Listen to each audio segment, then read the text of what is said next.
दर्पण न्यूजच्या सांगली कार्यालयाच्या वर्धापन दिनास हार्दिक शुभेच्छा. शुभेच्छुक उत्तमदादा कांबळे, जिल्हाध्यक्ष कोल्हापूर जिल्हा Republican party of India Athawale गट.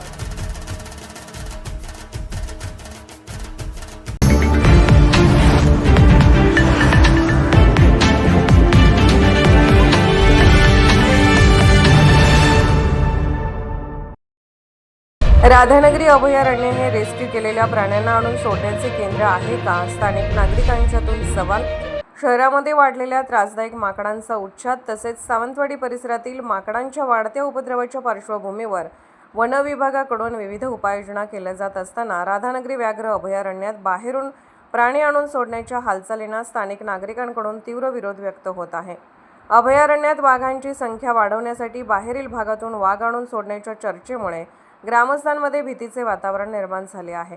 राधानगरी अभयारण्य हे रेस्क्यू केलेल्या प्राण्यांना आणून सोडण्याचे केंद्र आहे का, असा सवाल नागरिक उपस्थित करत आहेत. दरम्यान अभयारण्यात काळवीट व वाघिणीची मादी सोडण्याच्या हालचाली सुरू असल्याची माहिती समोर येत असून यामुळे अभयारण्य परिसरात वास्तव्यास असलेल्या नागरिकांच्या मनात असुरक्षिततेची भावना निर्माण झाली आहे.